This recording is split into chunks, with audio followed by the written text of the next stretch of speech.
January 1942. Sachsenhausen concentration camp, Germany. Solomon Smolyanov, prisoner number 14637, is no longer a human being. He is a number. He is a set of functions. Dig trenches, carry stones, die slowly. Before the war, Smolyanov was an artist, a master engraver from Berlin, one of the finest counterfeiters in Europe, whose work was valued in the criminal world for its indistinguishability from the original. Now his talent is useless. His hands, which could recreate any line and any watermark, can barely hold a shovel. He weighs 48 kilograms. He has survived in Sachsenhausen for 2 years, which makes him a statistical anomaly. The average life expectancy here is 6 months. Every dawn is another day of hunger, cold, and humiliation. Every sunset is another night he might not survive. On one January day, Smolyanov's name is called at morning roll call. He is summoned to the camp commandant. This is a death sentence. No one returns from the commandant's office.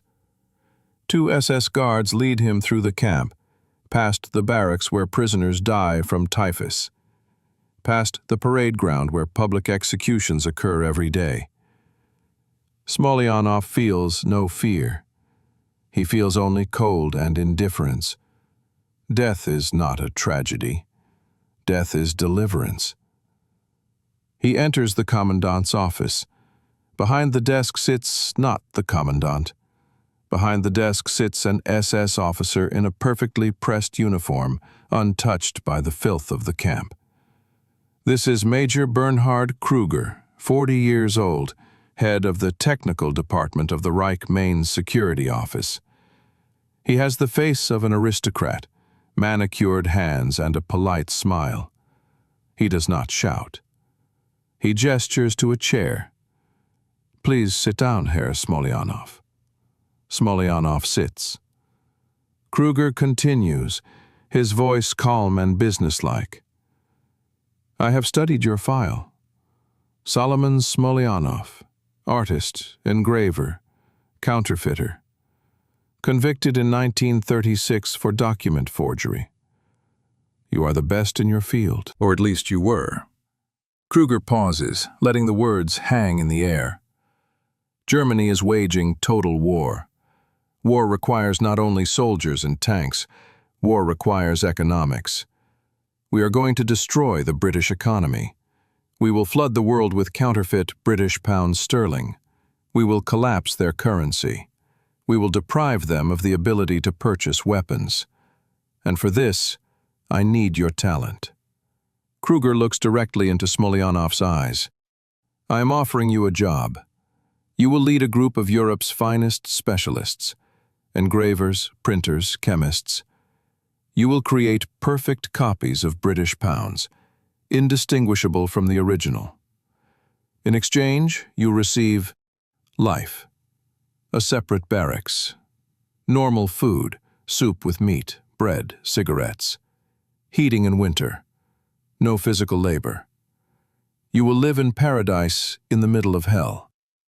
If you refuse, Kruger gestures toward the window, beyond which other prisoners can be seen hauling stones.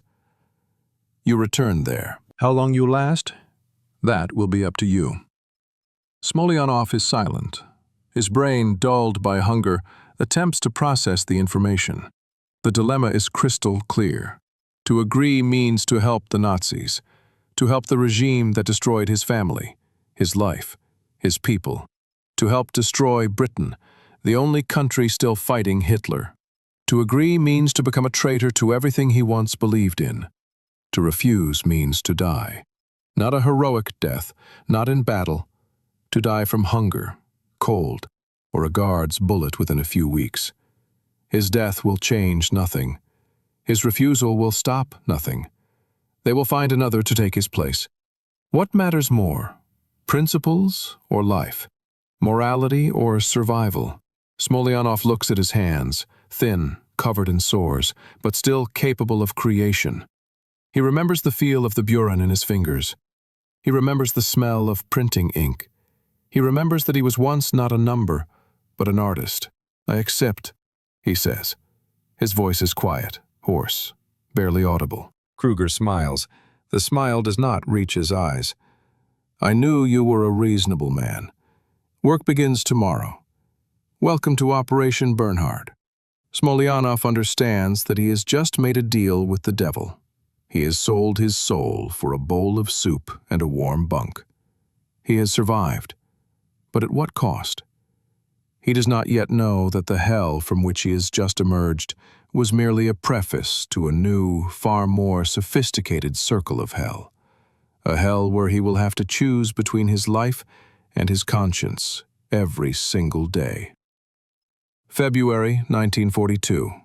Smolyanov is transferred to Block 19, a secret barracks within Sachsenhausen. Here work 142 Jewish prisoners, engravers, typographers, chemists, artists, all specialists, all selected for talent. The barracks is isolated from the rest of the camp. Prisoners have no contact with others. The regime is approximately 12 hours of work, normal food, soup with meat, bread, sometimes cheese, separate bunks, heating in winter. By concentration camp standards, this is paradise. By normal life standards, this is prison. Kruger explains the task. "We are printing British pound sterling notes in denominations of £5, £10, £20, £50. The counterfeits must be perfect. The Bank of England must not distinguish them from genuine notes. You have samples of genuine currency. You have the finest equipment in Europe. You have time. Accomplish this." Smolyanov studies the original British notes. British pound sterling are among the most difficult banknotes in the world to counterfeit. Watermarks, fine engraving, special paper, unique inks. Each element is a puzzle. But Smolyanov is a master. He begins the work. The process unfolds in stages. First, create engraving plates, copies of the original with precision to the micrometer. Every line must be identical. Every shading must match. Every detail must be replicated. Smolyanov works 16 hours per day, his magnifying glass pressed to his eye, his burin in his hand. He remembers his craft from before the war. He remembers the mathematics of perfection. Second, manufacture the paper. The same texture, the same weight, the same watermarks. Smolyanov discovers that the British paper is a specific blend, cotton and flax in precise proportions. The Germans have been acquiring it through intermediaries in neutral countries. The chemists working with Smolyanov analyze every aspect: fiber length, coating, sizing. They must replicate it exactly. Third, create the inks. The same chemical composition, the same color, the same drying properties. The printing ink used by the British is proprietary, developed by specific London printing firms. But the formula can be reconstructed through analysis. The color of the ink must shift slightly under ultraviolet light, exactly as British ink does. The Germans have purchased original bottles of British printing ink, contraband obtained from sources they refuse to identify. Smolyanov's chemists analyze, experiment, fail, adjust, fail again, eventually succeed. Fourth, print the test batch. The printing press, a Gauss press imported from America before the war, is configured. The plates are loaded. The paper is fed. The first notes roll off the press. Smolyanov examines them under magnification. The quality is extraordinary, but not perfect. Details are slightly wrong. The shade is marginally off. The watermark is approximately 90% correct. Smolyanov returns to work. More adjustments, more failures, more experiments. Fifth, compare with original. Smolyanov takes a counterfeit note and places it beside a genuine note. Under normal light, they are indistinguishable. Under magnification, there are minor differences. barely perceptible variations in the thickness of certain lines. Under ultraviolet light, the counterfeits reveal subtle imperfections. But to the human eye, without specialized equipment, the counterfeits are perfect. Months pass. The work is meticulous, mind-numbing, soul-crushing. Smolyanov understands what he is creating. Every counterfeit note is a weapon. Each note represents purchasing power that will be used to finance German operations. Each note represents deception on a massive scale. If enough counterfeit notes enter circulation, the British economy will destabilize. People will lose faith in the pound. The currency will collapse. Britain will be unable to purchase materials for war. Britain may surrender. Smolyanov is aware that he is helping to defeat the only nation fighting against Nazi Germany. He is aware that his work may contribute to the death of thousands of British soldiers and civilians. He is aware that he is becoming a traitor, not through ideology, but through necessity. He chose life over principle. Now he must live with that choice. One night, after 16 hours of work, Smolyanov sits on his bunk in Block 19 and speaks with another prisoner, Adolf Berger, a typographer from Prague, 30 years old, equally talented, equally trapped. Berger says, "Do you understand what we are doing? We are building the rope with which they will hang Britain." Smolyanov responds, "I understand, but the alternative is death. Is conscience worth more than breath?" Berger does not answer immediately. Finally he says, "I do not know anymore.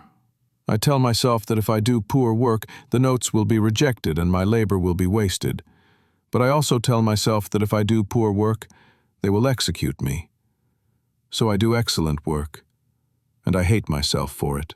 The two men sit in silence. Around them, 140 members of their team continue working, printing, engraving, cutting, bundling. Each man has made the same choice. Each man has decided that survival is more important than resistance. Each man has become a participant in Operation Bernhard. Smolyanov looks at his hands, now stronger than they were months ago, nourished by regular food, rested by indoor work. His hands are instruments of this operation. His hands are traitors. But his hands have kept him alive. And in that choice there is no clean answer, only the gray mathematics of survival. August 1942. After 6 months of work, Smolyanov creates the first perfect counterfeit 5-pound note. Kruger sends it to Berlin for verification. Specialists from the Reichsbank compare it to an original. The result? Indistinguishable. The watermarks are identical, the paper is identical, the inks are identical, the engraving is identical. The serial numbers appear authentic. This is a perfect counterfeit, a masterpiece of criminal engineering. Kruger returns to Sachsenhausen with the news. He enters Block 19 and announces to all 142 prisoners, "Congratulations, you have created perfect counterfeits. Now we begin mass production. Target, 500,000 pounds per month." The words hang in the air like poison gas. 500,000 pounds per month. For how long? Until the British economy collapses? Until Germany wins the war? The men understand that their work is no longer experimental. Their work is now operational. Their work is now a weapon in active use against Britain. Among the 142 prisoners, a fracture develops, a moral fracture that will define their remaining time together. Smolyanov recognizes it immediately because he feels it within himself. Group 1, led by Smolyanov, accepts the mathematics of survival. The logic is simple. Work well, because this is the only way to remain alive. Refuse or resist, and death follows within weeks. Morality is a luxury that the dead cannot afford. Conscience is the privilege of those who have choices. These men have no choices. They work. Group 2, led by Adolf Berger, believes that resistance is possible and necessary. Berger argues, We must sabotage. We must make the notes imperfect. We must ensure the counterfeits fail so they cannot be used against Britain. We will die, but we will not assist the Nazis. Berger begins to implement sabotage. He uses slightly different inks, variations that will become apparent under close examination. He creates microscopic errors in the engraving, flaws so subtle that ordinary inspection will miss them, but specialized analysis will reveal them. He adjusts paper composition marginally. He makes deliberate mistakes in watermark reproduction. Kruger notices. Kruger is meticulous. Kruger monitors every aspect of production. Within days, Kruger identifies the defects. Kruger summons Berger to his office. Kruger does not beat him. Kruger does not threaten him immediately. Instead, Kruger explains the consequences. I know what you are doing. I know you are deliberately introducing flaws. I understand your motivation. I respect your principles. But principles kill people. If you continue this sabotage, I will execute you. And I will also execute 10 other prisoners, randomly selected from this block. 10 men will die because of your moral stance. What do you have to say to that? Berger understands the trap immediately. Resistance is not a personal choice. Resistance has collective consequences. His refusal to work means the death of others.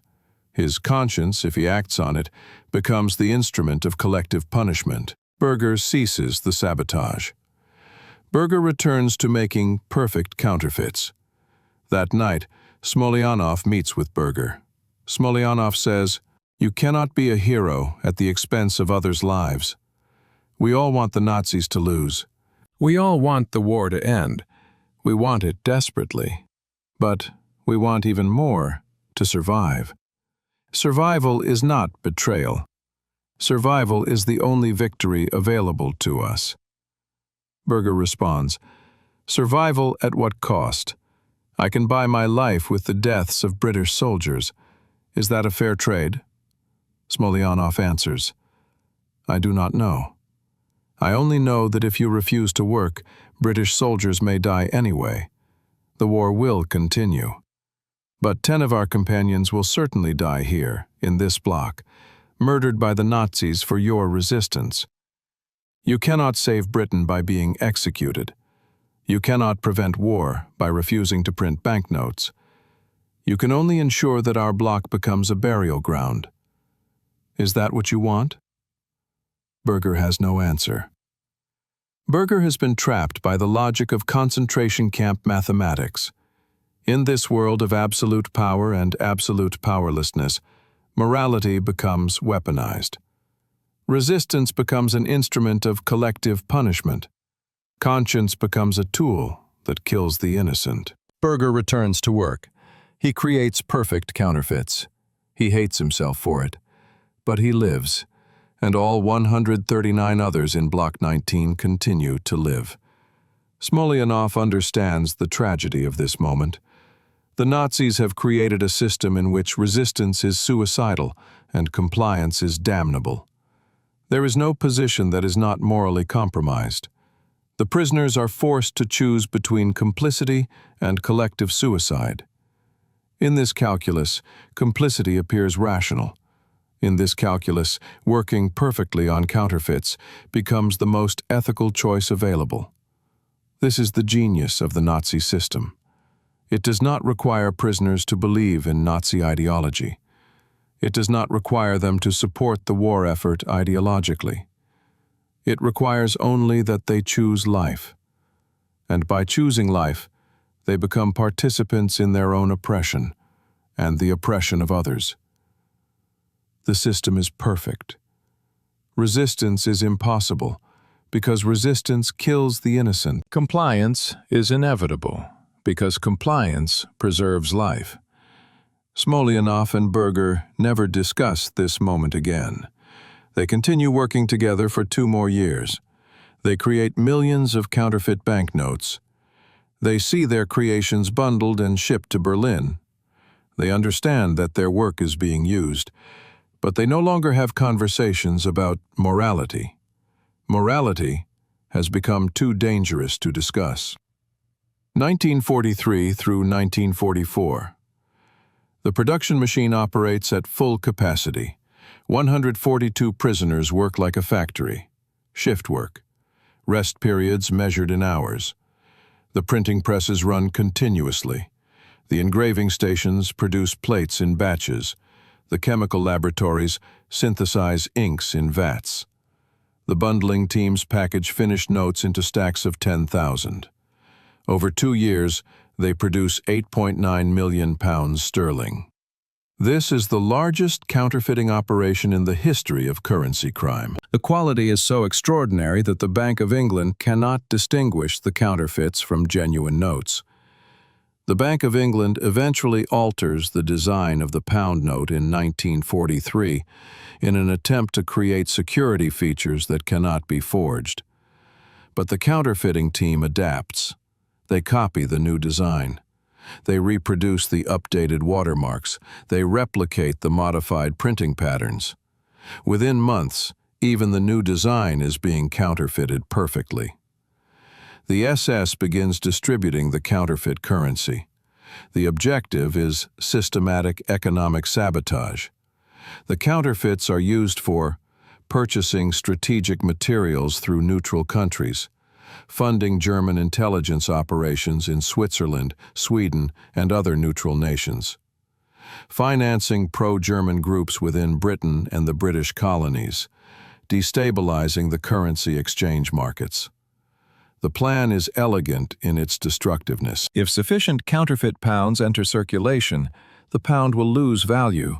Nations will lose confidence in British currency. Britain will be unable to finance its war effort through international commerce. But the operation encounters a fundamental problem: time. By 1943, Germany is losing the war. The Soviets are advancing from the east. The Allies are preparing to invade France. Germany's strategic position deteriorates monthly. The resources allocated to distributing counterfeit currency are diverted to desperate military operations. The counterfeit notes, brilliant though they are, remain largely in storage vaults in Berlin and Vienna. They are never distributed widely enough to achieve the intended economic collapse. Smolyanov, working 16 hours per day in Block 19, becomes aware of the failure. Kruger mentions it in a moment of unguarded frustration. Kruger says to Smolyanov, "You have created a masterpiece. The counterfeits are perfect. But history does not remember masterpieces. History remembers only whether they succeeded, and this masterpiece will not succeed. The war is being lost faster than we can spend money." Smolyanov responds with a question. "Then why do we continue? Why do you not order us to stop?" Kruger pauses. He appears to be considering whether to answer honestly. Finally, he says, "Because orders come from Berlin. Because stopping now would mean admitting failure.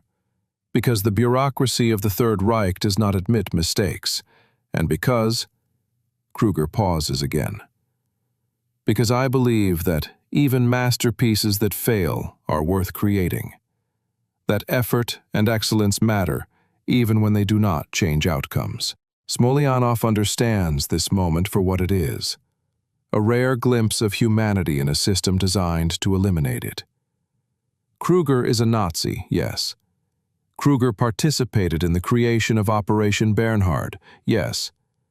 But Kruger is also a man who appreciates excellence and understands futility. This contradiction, that Kruger is simultaneously a perpetrator of crimes and a person capable of philosophical reflection, disturbs Smolyanov more than pure evil would have. The two men continue their work. The printing presses continue to run. 8.9 million counterfeit pounds accumulate in storage. Nobody knows how much is actually distributed. Intelligence estimates suggest that between 2 and 4 million pounds are successfully circulated before the war ends. The impact on the British economy is minimal, noticeable to specialists, but not to ordinary people. The operation is a technical success and a strategic failure. By 1944, Smolyanov has developed a form of detachment from the work. He no longer thinks about the consequences.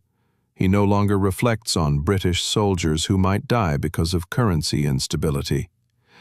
He no longer contemplates the families destroyed by economic collapse. He has achieved a state of moral numbness. He executes his craft. He creates perfect banknotes. He does not think about what the notes represent. This numbness is both a survival mechanism and a betrayal of his own humanity. By refusing to acknowledge the meaning of his work, he has preserved his psychological survival.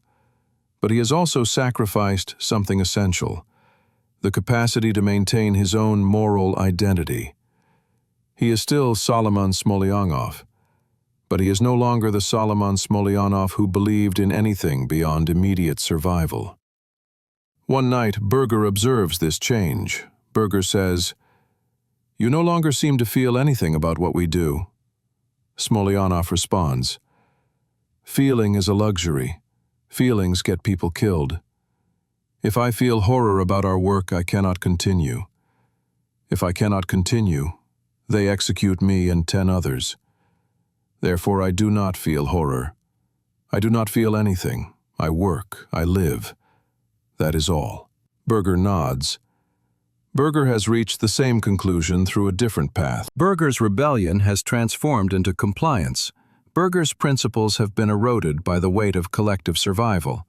Both men have become creatures of the system, not willing participants, but not active resistors either. They have found the narrow path that leads between execution and conscience, the path that leads only to the grave. But they survive. They survive another year, then another.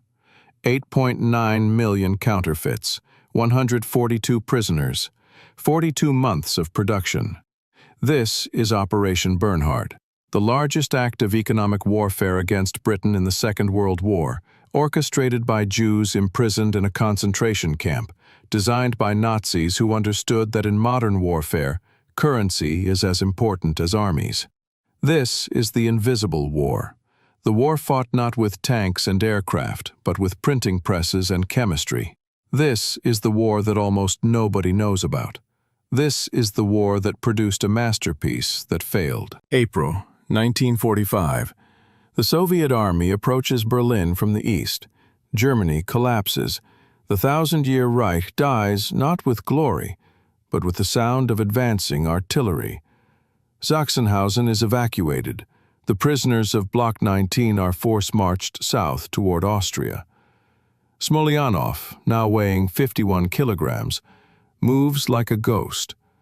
His body has been sustained by regular rations for 3 years, but his mind is hollow. He has become a machine. He thinks only of the next step, the next breath, the next moment. Kruger receives orders from Berlin. Eliminate all evidence of Operation Bernhard. The order is specific and brutal. All equipment must be destroyed. All printing plates must be melted. All documentation must be burned. All witnesses must be eliminated. 142 prisoners. They must die. They must disappear. History must show no trace of Operation Bernhard.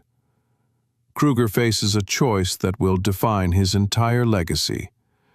Kruger can follow orders. Kruger can execute 142 people. Kruger can become a murderer. Kruger can contribute to the erasure of Operation Bernhard. Or Kruger can refuse. Kruger refuses.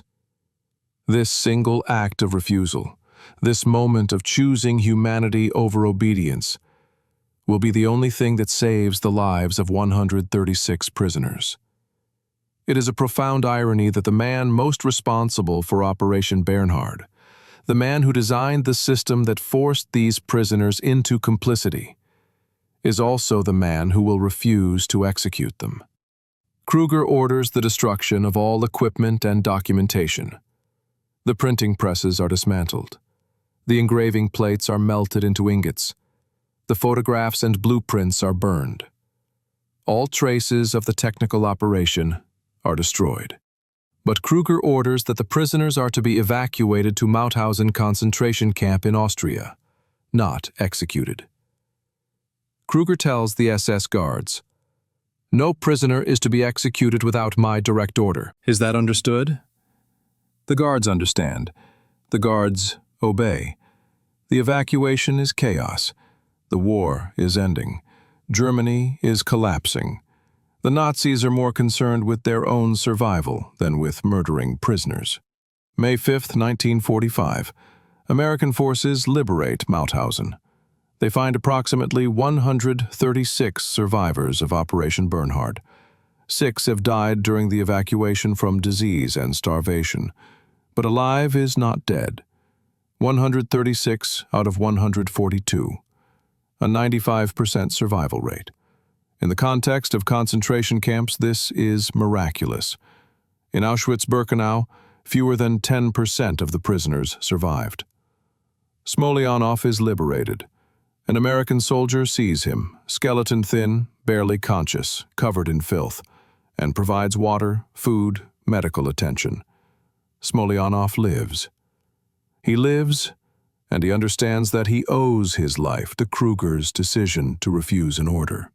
Berger is also liberated. Berger immediately begins speaking to the American authorities about Operation Bernhard.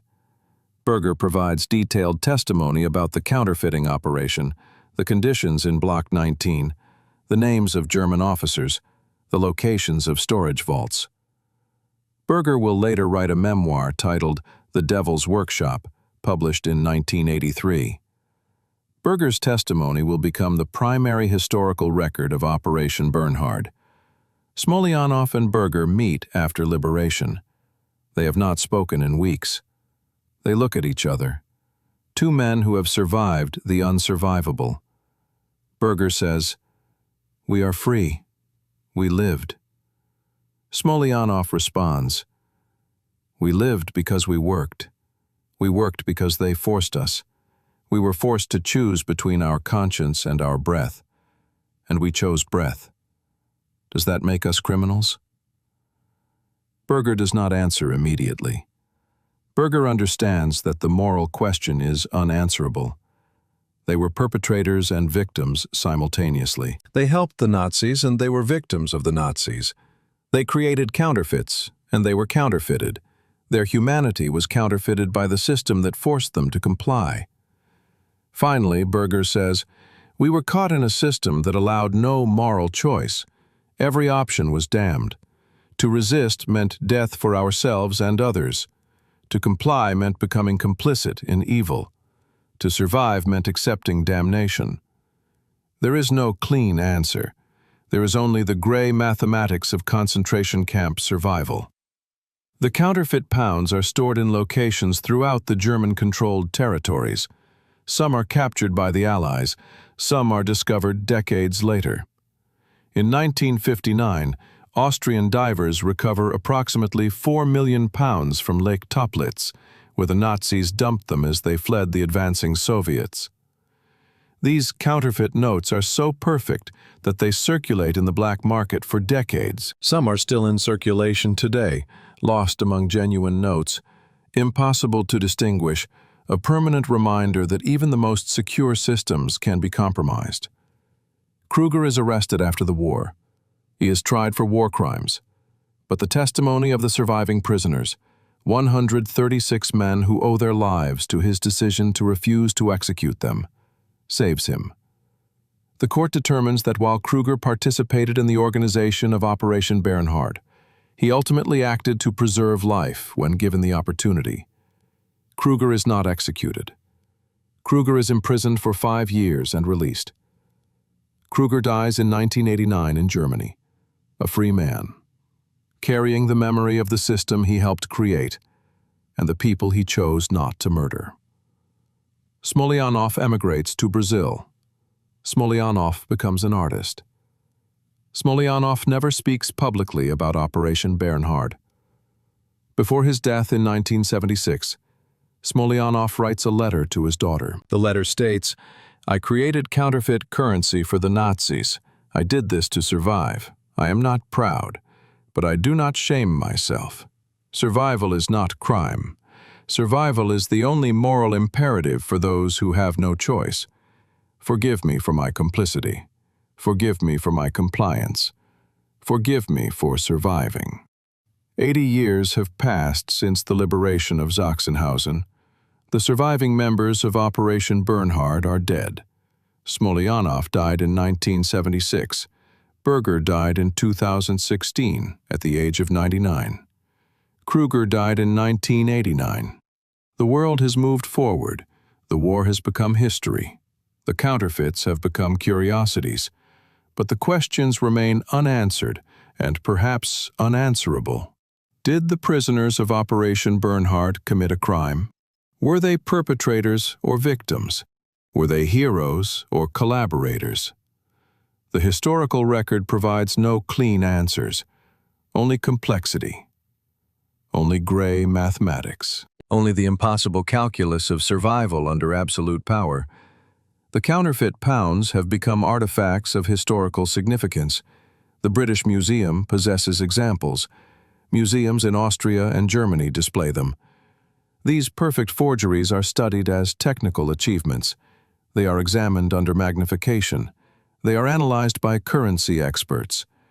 They demonstrate a level of craftsmanship and understanding that commands respect, but also revulsion, because the craft was produced under coercion by people who had no choice. Adolf Berger's memoir, The Devil's Workshop, published in 1983, became the primary historical document of Operation Bernhard. Berger testified at war crimes trials. Berger gave lectures at universities. Berger bore witness. Berger transformed his survival into historical record. Berger became the voice of the voiceless, 142 prisoners who participated in Operation Bernhard. In doing so, Berger paradoxically became famous for surviving complicity. Berger became known by speaking about the system that forced him to be complicit. Solomon Smolyanov never spoke publicly. Smolyanov buried the memory. Smolyanov emigrated to Brazil and created a new life as an artist. Smolyanov painted and sculpted in relative obscurity. Smolyanov died, unknown to the world. Yet, Smolyanov's daughter, in 1984, discovered her father's private letter in a drawer. The letter was donated to a Holocaust Memorial Institute. The letter became part of the historical record not through Smolyanov's choice, but through posthumous accident. Bernhard Kruger was the most complex figure. Kruger was a Nazi. Kruger organized the counterfeiting operation. Kruger was responsible for bringing 142 people into Block 19. Kruger was therefore responsible for their complicity and their moral corruption. Yet Kruger refused to execute them. Kruger refused to participate in the final murder. Kruger chose mercy when given the opportunity to choose murderous convenience. This contradiction, that Kruger was simultaneously responsible for their enslavement and their salvation, makes him a figure that resists easy moral judgment. After the war, Kruger became a businessman. Kruger lived comfortably in Germany. Kruger was neither celebrated as a hero nor condemned as a war criminal. Kruger existed in historical ambiguity. Some scholars have argued that Kruger was an example of the good Nazi, a person within the system who made moral choices where possible. Others have argued that Kruger's refusal to execute the prisoners does not absolve him of responsibility for creating the system that exploited them. The truth is probably both. Kruger was complicit and humane simultaneously. Kruger was perpetrator and rescuer. Kruger was damned and redeemed in the same person. The 8.9 million counterfeit pounds represent a weapon that failed. The economic sabotage that Operation Bernhard was designed to achieve never materialized. The pounds were produced, but never circulated in sufficient quantities to destabilize the British economy. The operation was a technical success and a strategic failure. In terms of pure historical impact, Operation Bernhard accomplished almost nothing. The war was won and lost on battlefields, not in currency markets. The counterfeits remain interesting artifacts, but not the decisive factor they were intended to be. Yet in terms of human tragedy, Operation Bernhard accomplished tremendous suffering. 142 people were forced to make an impossible moral choice. 142 people became complicit in a crime they did not commit, because refusal meant death. 142 people had their humanity weaponized against them. 142 people survived physically, but carried emotional and psychological damage that never fully healed. This is the legacy of Operation Bernhard. Not economic impact, not military significance, but human complexity. The operation demonstrates that in systems of absolute power, morality becomes impossible. In the concentration camp, there are no clean choices. There are only terrible choices and slightly less terrible choices. To resist means to murder others. To comply means to betray one's values. To survive means to sacrifice one's conscience. The prisoners of Block 19 chose survival. They chose to print perfect counterfeits. They chose to help the Nazis. But they did not choose to be prisoners. They did not choose to be Jewish in Nazi Germany. They did not choose to be trapped in a system where the only options were complicity or collective suicide. Today, when the counterfeit pounds are examined, people see perfect banknotes. The British Museum labels them German counterfeits from World War II. The technical specifications are documented. The manufacturing process is explained.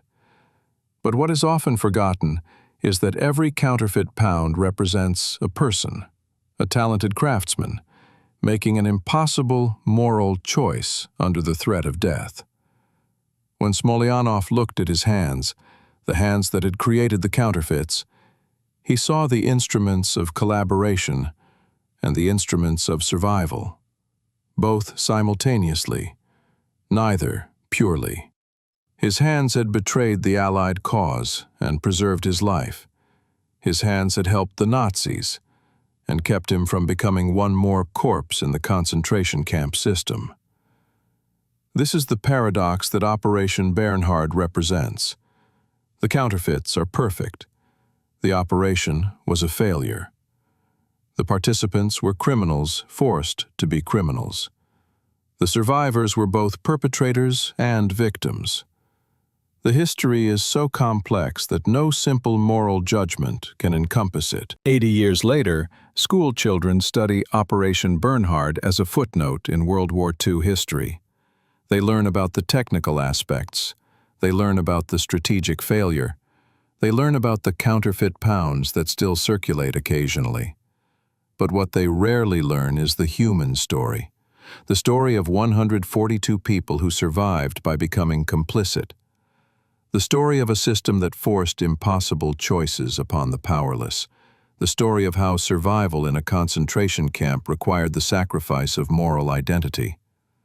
This is why Operation Bernhard matters.